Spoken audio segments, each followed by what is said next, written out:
Assalamualaikum warahmatullahi wabarakatuh. Yang terhormat Bapak dan Ibu Kepala Sekolah, yang terhormat Bapak dan Ibu Wakil Kepala Sekolah, yang terhormat Bapak dan Ibu Guru.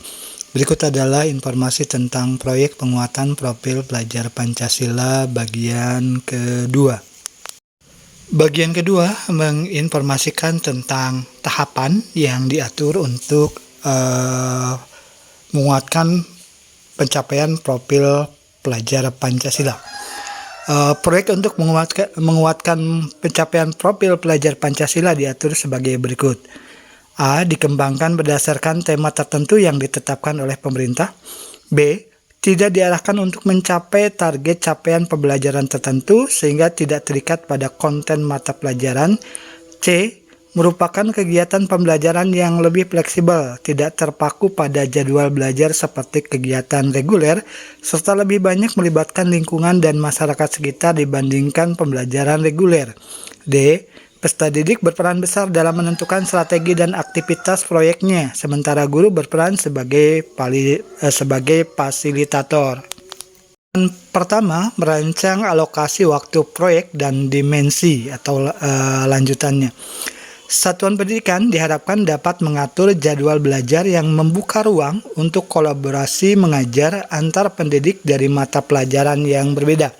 Termasuk tahap awal, setiap tema dilakukan dengan jadwal belajar yang seragam untuk semua kelas. Termasuk tahap berkembang, setiap tema dilakukan dengan jadwal belajar yang seragam per 2-3 kelas. Termasuk tahap lanjutan, setiap kelas dapat memilih waktu pelaksanaan proyek yang berbeda, atau waktu pelaksanaan dapat ditentukan sendiri oleh masing-masing kelas. Contoh pilihan waktu pelaksanaan. Misalnya di sini menentukan 1 hari dalam seminggu untuk pelaksanaan proyek. Misalnya pada hari Jumat. Seluruh jam belajar pada hari itu digunakan untuk proyek. Misalnya pada bulan Maret 2021 itu mulai dari Jumat minggu pertama sampai dengan Jumat minggu berikutnya, itu kegiatannya digunakan untuk kegiatan proyek penguatan profil pelajar Pancasila. Sehingga pada tanggal-tanggal tersebut tidak digunakan untuk kegiatan pembelajaran reguler, tapi digunakan sebagai pembelajaran untuk proyek penguatan profil pelajar Pancasila. Contoh pilihan waktu pelaksanaan kedua, yaitu mengumpulkan dan memadatkan pelaksanaan tema dalam satu periode waktu, misalnya 2 minggu atau 1 bulan, di mana semua pendidik berkolaborasi mengajar proyek setiap hari selama durasi waktu yang ditentukan. Misalnya pada bulan Maret 2021, itu mulai dari hari Senin tanggal 15 Maret 2021 sampai dengan tanggal 27 Maret 2021 itu waktunya digunakan untuk pembelajaran penguatan proyek profil pelajar Pancasila, sehingga pada tanggal-tanggal tersebut itu tidak digunakan waktunya untuk pembelajaran reguler, tapi untuk pembelajaran penguatan proyek profil pelajar Pancasila. Untuk menentukan dimensi, pimpinan satuan pendidikan kemudian menentukan dimensi profil pelajar Pancasila yang akan fokus dikembangkan untuk setiap kelas pada tahun ajaran tersebut. Pimpinan satuan pendidikan dapat merujuk pada visi misi satuan pendidikan atau program yang akan dijalankan di tahun ajaran tersebut. Disarankan untuk memilih 2-3 dimensi yang paling relevan untuk proyek. Sebaiknya jumlah dimensi profil pelajar Pancasila yang dikembangkan dalam suatu proyek tidak terlalu banyak agar tujuan pencapaian proyek jelas dan terarah. Tema dan topik spesifik yang nanti dipilih dapat menyesuaikan dengan dimensi yang sudah ditentukan oleh pimpinan satuan pendidikan. Apabila pimpinan satuan pendidikan sudah berpengalaman menjalankan kegiatan berbasis proyek, jumlah dimensi yang dipilih dapat ditambah sesuai dengan kesiapan tingkat satuan pendidikan. Tahapan kedua, strategi membentuk tim fasilitasi proyek. Pertama, pimpinan satuan pendidikan menentukan seorang koordinator proyek, bisa dari wakil kepala satuan pendidikan atau pendidik yang mempunyai pengalaman mengembangkan dan mengelola proyek. Kedua, apabila mempunyai SDM yang cukup, tentukan seorang koordinator dari masing-masing kelas. Misalnya, 1 orang koordinator kelas 1, 1 orang koordinator kelas 2, dan seterusnya. Ketiga, Koordinator mengumpulkan pendidik-pendidik perwakilan dari setiap kelas atau apabila SDM terbatas, perwakilan dari masing-masing fase. Keempat, koordinator memberikan arahan untuk merencanakan dan membuat modul proyek untuk setiap kelas atau fase. Tim fasilitasi proyek dapat ditambah, dikurangi, atau ditiadakan sesuai kebutuhan setiap satuan pendidikan. Dilihat dari jumlah peserta didik dalam satu satuan pendidikan, banyaknya tema yang dipilih dalam satu tahun ajaran, keterbatasan jumlah pengajar, atau pertimbangan lain sesuai kebutuhan masing-masing satuan pendidikan. Dalam pembentukan tim fasilitasi proyek, ditentukan pembagian peran dan tanggung jawab dalam pengelolaan proyek. Satuan pendidikan di sini peran dan tanggung jawabnya menyiapkan sistem dari perencanaan hingga evaluasi dan refleksi proyek di skala satuan pendidikan, termasuk sistem pendokumentasian proyek. Sistem ini juga dapat digunakan sebagai portofolio satuan pendidikan. Kedua, membuka pintu kolaborasi dengan narasumber untuk memperkaya materi proyek. Masyarakat, komunitas, universitas, praktisi, satuan pendidikan dapat mengidentifikasi orang tua yang potensial sebagai narasumber dari daftar pekerjaan orang tua atau narasumber ahli di lingkungan sekitar satuan pendidikan. Ketiga, mengomunikasikan proyek penguatan profil pelajar Pancasila kepada warga satuan pendidikan, orang tua peserta didik dan mitra atau narasumber dan organisasi terkait. Keempat, memastikan beban kerja pendidik tetap dipertahankan, tidak dikurangi, sehingga alokasi waktu satu mata pelajaran terbagi dua, intrakurikuler dan proyek penguatan profil pelajar Pancasila. 5. Melibatkan pendidik bimbingan dan konseling atau mentor untuk memfasilitasi proses berjalannya proyek dengan memberikan dukungan baik dalam bidang akademis maupun kebutuhan emosional peserta didik. 6. Menyediakan kebutuhan sumber daya serta dana yang diperlukan untuk kelangsungan proyek. Tanggung jawab peran dan tanggung jawab koordinator proyek. Yang pertama, koordinator bisa dari wakil kepala satuan pendidikan atau pendidik yang memiliki pengalaman dan mengembangkan dan mengelola proyek. Yang kedua, mengembangkan kemampuan kepemimpinan dalam mengelola proyek di satuan pendidikan. Ketiga, mengolah sistem yang dibutuhkan tim pendidik atau fasilitator dan peserta didik untuk menyelesaikan proyek dengan sukses dengan dukungan dan kolaborasi dari koordinator dan tim kepemimpinan satuan pendidikan. Keempat, memastikan kolaborasi pengajaran terjadi di antara para pendidik dari berbagai mata pelajaran. Tahapan yang ketiga yaitu identifikasi tahapan kesiapan satuan pendidikan dalam menjalankan proyek. Tingkat satuan pendidikan melakukan refleksi awal dengan menggunakan bagian identifikasi kesiapan satuan pendidikan untuk menentukan tahapan menjalankan proyek. Termasuk pada tahap awal, satuan pendidikan belum memiliki sistem dalam mempersiapkan dan melaksanakan pembelajaran berbasis proyek. Konsep pembelajaran berbasis proyek baru diketahui pendidik. Satuan pendidikan menjalankan proyek secara internal, tidak melibatkan pihak luar. Termasuk pada tahap berkembang, yaitu bila satuan pendidikan sudah memiliki menjalankan pembelajaran berbasis proyek. Konsep pembelajaran berbasis proyek sudah dipahami sebagian pendidik. Satuan pendidikan mulai melibatkan pihak di luar satuan pendidikan untuk membantu salah satu aktivitas proyek. Termasuk pada tahap lanjutan, bila pembelajaran berbasis proyek sudah menjadi kebiasaan satuan pendidikan. Konsep pembelajaran berbasis proyek sudah dipahami semua pendidik. Satuan pendidikan sudah menjalankan kerjasama dengan pihak mitra di luar satuan pendidikan agar dampak proyek dapat diperluas dan direplikasi secara berkelanjutan. Berikut adalah bagian identifikasi kesiapan satuan pendidikan. Identifikasi tahapan satuan pendidikan ini misalnya, seberapa banyak pendidik yang pernah melaksanakan pembelajaran berbasis proyek? Apakah misalnya di bawah 50% atau di atas atau sama dengan 50%? Kemudian apakah pembelajaran berbasis proyek sudah menjadi kebiasaan satuan pendidikan? Apakah sudah atau belum?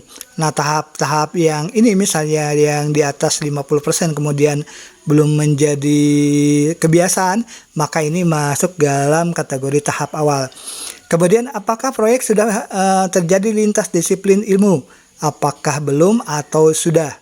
Ketika belum, maka ini masuk dalam tahap kategori berkembang.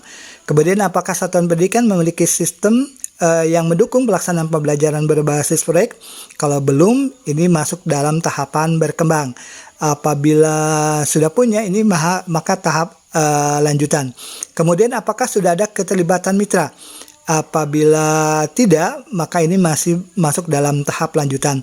Tapi kalau iya, maka tahap lanjutan maka ini masuk dalam tahap lanjutan dan direkomendasikan menjadi mentor untuk satuan pendidikan tahap awal atau tahap berkembang. Tahapan penguatan proyek belajar Pancasila yang keempat adalah tahapan pemilihan tema umum. Pemilihan tema umum dapat berdasarkan tahap kesiapan satuan pendidikan dan pendidik dalam menjalankan proyek. Kalender belajar nasional atau perayaan nasional atau internasional, misalnya tema gaya hidup berkelanjutan, dilaksanakan menjelang Hari Bumi, atau tema Bhinneka Tunggal Ika dilaksanakan menjelang Hari Kemerdekaan Indonesia. Isu atau topik yang sedang hangat terjadi atau menjadi fokus pembahasan atau prioritas satuan pendidikan. Dalam hal ini, isu atau topik dapat dicari kesesuaian atau keterkaitannya dengan 7 tema yang sudah ditentukan. Tema yang belum dilakukan di tahun sebelumnya dan dapat mengulang siklus setelah semua tema sudah dipilih. Untuk memastikan semua tema dapat dijalankan, sangat penting untuk satuan pendidikan memastikan terjadinya pendokumentasian dan pencatatan portofolio proyek dalam skala satuan pendidikan. Tema yang telah dipilih untuk dilakukan selama 1 tahun ajaran ditetapkan oleh satuan pendidikan sebagai bagian dari program tahunan atau prota sesuai bulan pelaksanaan dari setiap tema. Program tahunan ini seyogianya dikembangkan bersama dengan para pendidik yang terlibat dalam mengembangkan proyek. Ketika satuan pendidikan sudah terbiasa dengan pelaksanaan proyek, peserta didik dapat diundang untuk terlibat dalam penyusunan program tahunan. Tahapan yang kelima yaitu tahapan penentuan tema dan topik spesifik sesuai dengan tahapan satuan pendidikan. Pada penentuan tema dan topik spesifik ini, ini termasuk pada tahap awal bila tema pilihan satuan pendidikan menentukan 2 tema untuk SD atau 3 tema untuk untuk SMP SMA di awal tahun ajaran. Pada tahap yang termasuk tahap awal ini, pemberian opsi temanya yaitu satuan pendidikan menelah isu yang sama untuk semua kelas. Kemudian penentuan topiknya pada tahap yang termasuk tahap awal ini, satuan pendidikan yang menentukan tema dan topik proyek. Termasuk pada tahap berkembang yaitu apabila tema pilihannya satuan pendidikan menentukan 2 tema untuk SD atau 3 tema untuk SMP SMA di awal tahun ajaran. Kemudian pemberian opsi temanya pada tahap berkembang ini, satuan pendidikan menelah isu yang sama untuk setiap 1-2 kelas. Kemudian penentuan topiknya yaitu pada tahap berkembang ini, satuan pendidikan mempersiapkan beberapa tema dan topik proyek untuk dipilih oleh peserta didik. Sedangkan ini masuk dalam tahap lanjutan apabila tema pilihannya, satuan pendidikan menentukan 2 tema untuk setiap kelas SD atau 3 tema untuk setiap kelas SMP SMA di awal tahun ajaran. Jadi setiap kelas dapat memilih tema yang berbeda. Kemudian termasuk dalam tahap lanjutan ini, pemberian opsi temanya yaitu setiap kelas menelah isu yang berbeda sesuai pilihan peserta didik. Dan pada tahap lanjutan ini penentuan topiknya yaitu peserta didik mendiskusikan tema dan topik proyek dengan bimbingan pendidik. Berikut adalah contoh pengembangan tema dan topik di setiap fase.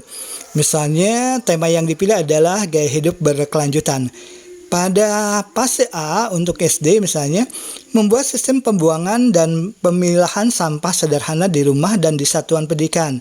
Misal piket, waktu rutin khusus untuk kebersihan. Fokusnya pengembangan akhlak terhadap alam, mulai membangun tanggung jawab bersama terhadap kebersihan lingkungan sekitar. Pada fase B untuk SD misalnya, infografik hasil survei kebiasaan membuang dan memilah sampah di rumah dan di satuan pendidikan beserta dampaknya dilengkapi usulan solusi. Fokusnya adalah pengembangan akhlak terhadap alam, mengumpulkan dan mengolah data amatan dari lingkungan sekitar. Kemudian pada fase C misalnya untuk SD, di situ berdasarkan tema gaya hidup berkelanjutan, yaitu pengembangan temanya yaitu kampanye sederhana untuk memecahkan isu lingkungan, misal cara pencegahan kebakaran hutan atau banjir. Fokus pengembangannya adalah akhlak terhadap alam, memperoleh dan memproses informasi dan gagasan. Pada fase D untuk SMP misalnya di situ Pengembangan temanya adalah berdasarkan tema gaya hidup berkelanjutan, membuat purwarupa sistem pengelolaan sampah di satuan pendidikan. Fokus pengembangannya adalah akhlak terhadap alam, menghasilkan karya dan tindakan yang orisinal.